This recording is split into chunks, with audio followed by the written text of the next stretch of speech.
Halo, selamat datang. Mari kita belajar geografi. Pada kesempatan kali ini kita akan membahas tentang kondisi perairan dan daratan di Indonesia. Sebelum kita membahas lebih jauh tentang materi kondisi perairan dan daratan di Indonesia, tahukah kalian bukan hanya kondisi sosial dan budaya yang beragam yang begitu multikulturalisme, akan tetapi kondisi perairan dan daratan di Indonesia pun sangat beragam. Dari mulai Pulau Sumatera, Jawa, Kalimantan, Sulawesi hingga Papua, semuanya memiliki ragam perbedaan, ragam keindahan, dan ragam fenomena yang perlu kalian ketahui. Yang pertama adalah, apakah laut sama dengan samudra? Kemudian yang kedua adalah, mengapa sungai di Indonesia pendek-pendek jika dibandingkan dengan sungai yang berada di benua Amerika dan benua Afrika?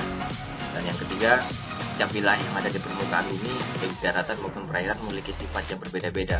Bahkan, pada lokasi yang berdekatan sekalipun, itu memiliki kondisi yang berbeda.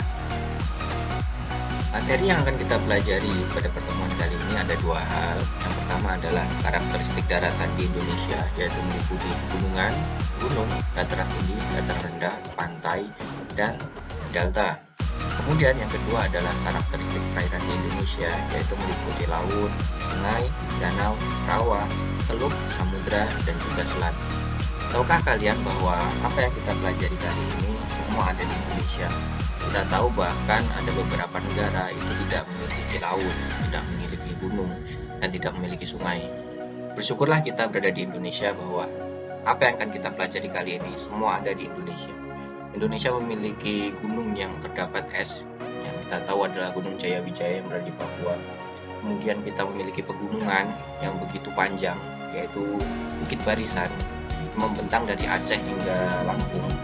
Kemudian kita juga punya 140 gunung api aktif di Indonesia.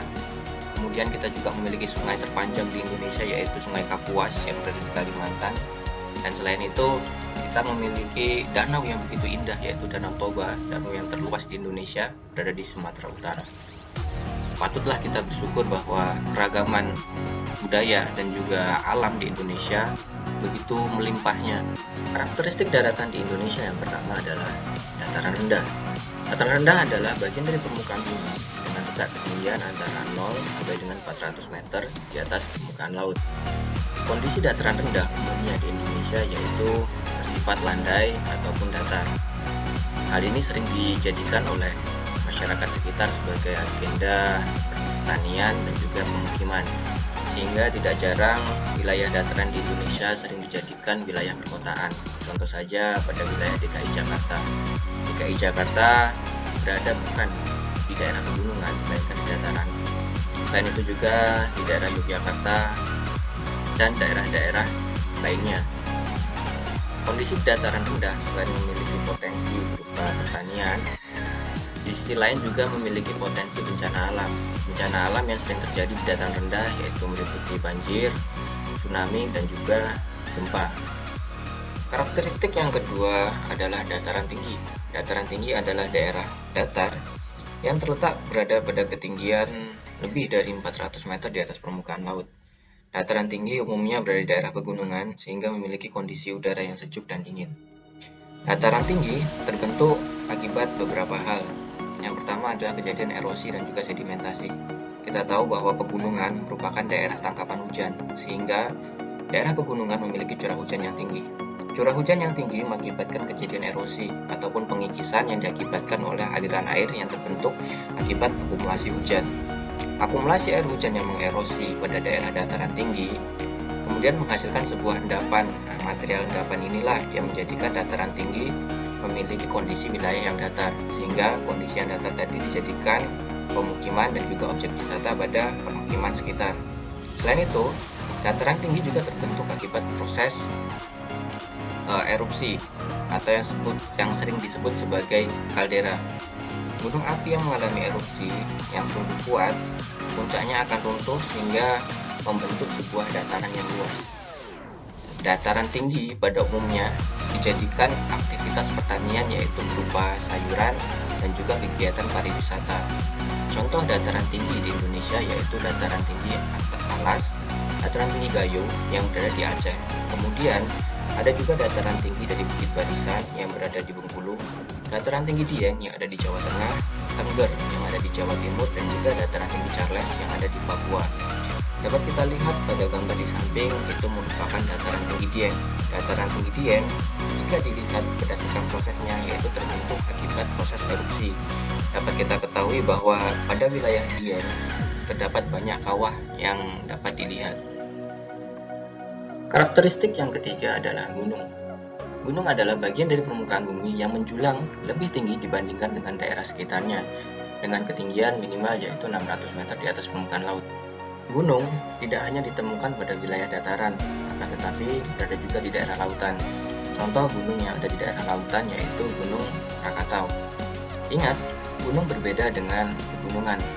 Jika gunung itu memiliki material berupa magma di dalamnya, sedangkan pegunungan tidak memiliki material magma. Selain itu, gunung hanya memiliki satu puncak, sedangkan pegunungan lebih dari satu, bahkan terdapat beberapa puncak di atasnya. Gunung sendiri dapat dibedakan menjadi dua, yaitu adalah gunung aktif dan juga gunung non-aktif. Gunung aktif adalah gunung yang memiliki lubang kepundan ataupun rekahan sebagai tempat keluarnya cairan magma ataupun gas di permukaan bumi. Singkatnya, bahwa gunung aktif itu adalah gunung yang sering mengalami kejadian erupsi, sedangkan gunung non-aktif adalah gunung api yang sudah tidak hidup atau tidak aktif lagi. Contoh gunung api non-aktif yang ada di Indonesia yaitu Gunung Merbabu. Daerah pegunungan yang dijadikan masyarakat sekitar sebagai tempat pertanian. Hal ini dikarenakan pada daerah pegunungan itu memiliki kondisi tanah yang subur. Selain digunakan sebagai lokasi pertanian, gunung juga dimanfaatkan sebagai pengatur iklim, daerah penyimpanan air, sebagai tempat wisata, penyedia bahan material seperti pasir, batu, dan juga sebagai sarana edukasi. Kemudian, karakteristik yang keempat adalah pegunungan. Gunungan adalah bagian dari daratan yang merupakan kawasan yang terdiri atas deretan atau rangkaian gunung yang saling berhubung dengan ketinggian lebih dari 600 meter di atas permukaan laut. Pegunungan di Indonesia dibagi menjadi dua. Yang pertama adalah pegunungan yang berasal dari Sirkum Mediterania, yaitu pegunungan yang dimulai dari wilayah Sumatera hingga Jawa, Bali, dan juga Nusa Tenggara. Dan yang kedua adalah pegunungan yang merupakan kelanjutan dari Sirkum Pasifik, yaitu adalah pegunungan yang berada di daerah Sulawesi dan juga Maluku Utara. Dapat kita lihat pada gambar di samping, garis warna kuning itu merupakan Sirkum Mediterania, di mana jalur pegunungan tersebut itu melintas dari Afrika, kemudian Asia, hingga ke wilayah Indonesia. Sedangkan garis yang berwarna biru yang disebut sebagai Sirkum Pasifik ataupun rangkaian pegunungan Pasifik itu bermula dari wilayah Amerika bagian utara, kemudian ke Rusia, Jepang, hingga ke bagian Indonesia bagian timur.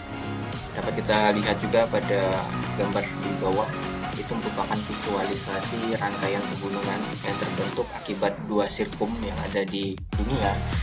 Jadi dapat kalian pahami bahwa rangkaian pegunungan yang ada di dunia, yang ada di bumi ini terdapat dua sirkum, yaitu Sirkum Mediterania yang berada di bagian sebelah barat bumi dan juga Sirkum Pasifik yang berada di bagian timur bumi. Kemudian karakteristik daratan yang terakhir yaitu adalah pantai dan juga delta. Pantai adalah wilayah yang menjadi batas antara laut dan juga daratan. Kita tahu bahwa NKRI atau Negara Kepulauan Republik Indonesia merupakan negara dengan ragam pulau, sehingga dapat kita tahu bahwa di Indonesia banyak juga terdapat pantai yang ada di dalamnya. Contoh pantai yang ada di Indonesia yaitu adalah Pantai Kuta yang ada di Bali, Pantai Parangtritis yang ada di daerah istimewa Yogyakarta, kemudian Pantai Pangandaran dan juga Pantai Ancol yang berada di Jakarta. Pantai sering difungsikan sebagai objek wisata, kemudian area tambak garam, wilayah perkebunan kelapa, dan juga sarana edukasi ataupun penelitian. Dapat kita lihat pada gambar di samping bahwa garis lingkaran warna merah itu merupakan pantai. Kemudian selanjutnya yaitu adalah delta. Delta adalah daratan yang terbentuk dari hasil sedimentasi material yang terbawa oleh arus aliran sungai yang kemudian mengendap pada muara ataupun tepi lautan. Dapat dilihat pada gambar di samping pada lingkaran warna merah itu merupakan delta atau hasil sedimentasi dari aliran sungai yang kemudian mengendap pada wilayah lautan.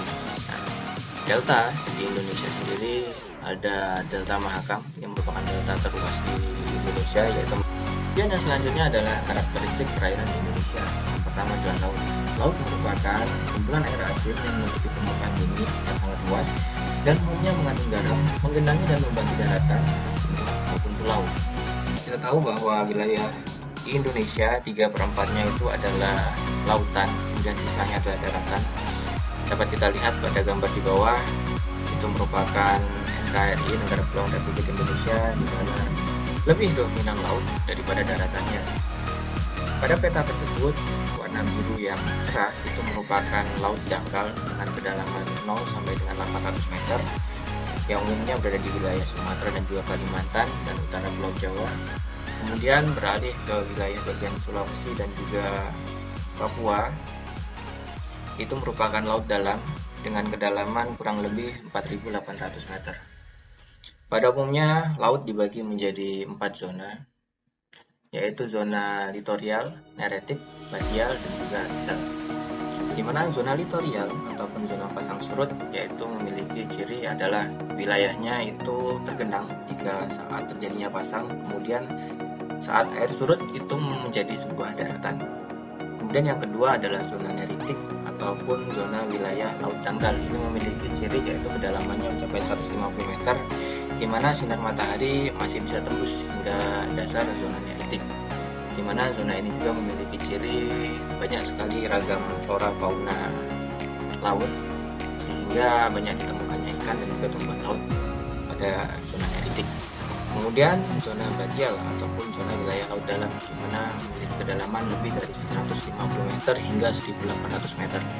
Pada wilayah ini tidak tembus oleh sinar cahaya matahari, sehingga keberadaan flora atau tanaman laut jumlahnya sangat sedikit dan juga keberadaan ikan itu pun terbatas. Kemudian yang terakhir adalah zona abyssal ataupun wilayah laut sangat dalam. Ini memiliki kedalaman lebih dari 1.800 meter, di mana suhu pada wilayah ini sangat dingin karena sinar ataupun matahari tidak bisa tembus pada wilayah ini, sehingga sangat jarang kehidupan yang berada pada zona abyssal. Kemudian karakteristik perairan selanjutnya yaitu adalah sungai dan juga danau. Sungai merupakan bagian dari permukaan bumi yang lebih rendah. Terdapat aliran air yang mengalir dari dataran tinggi menuju dataran rendah. Sungai yang berada di dataran tinggi umumnya berukuran lebih kecil, sedangkan yang berada di dataran rendah atau dekat dengan laut akan semakin membesar.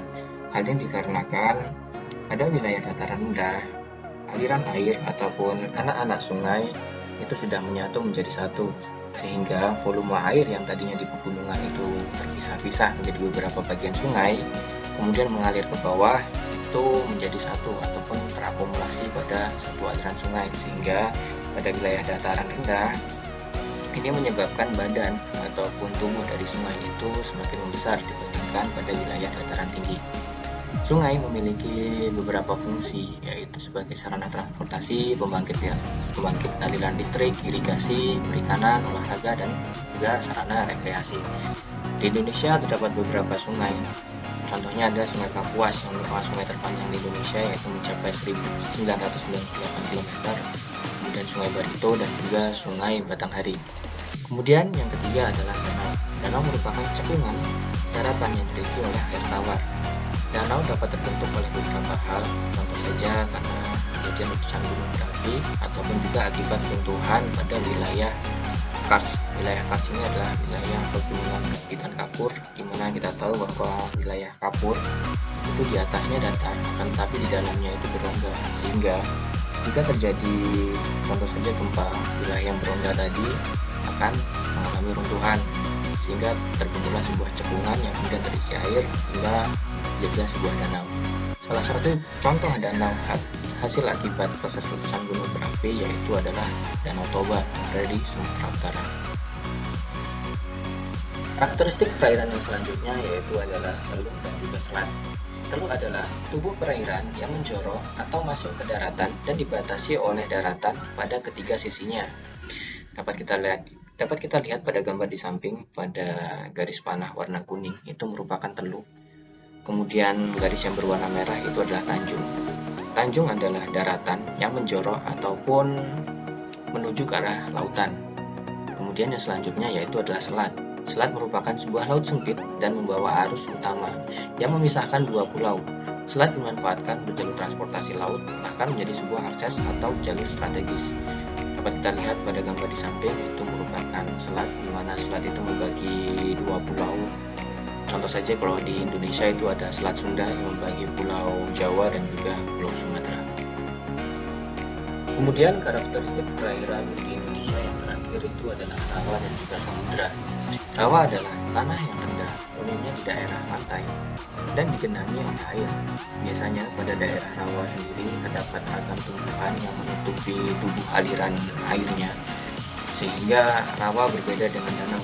Jika danau itu tubuh airnya hanya berisi air, sedangkan rawa itu banyak sekali tumbuhan yang berada di tubuh airnya. Nah, oleh sebab itu rawa lebih bersifat asam karena banyak mengandung organik ataupun sisa-sisa pembusukan dari tanaman. Kemudian yang selanjutnya itu adalah samudra. Samudra merupakan laut yang sangat luas yang berhubungan langsung dengan kedua kutub bumi, yaitu kutub utara Arktik dan juga kutub selatan Antartika. Dapat dilihat pada gambar di samping bahwa samudra di dunia ini dibagi menjadi 5. Sekian dari materi kondisi perairan dan juga daratan di Indonesia. Jika ada pertanyaan, bisa kalian diskusikan pada kolom komentar di bawah. Sekian dari saya. Salam lestari, salam geografi.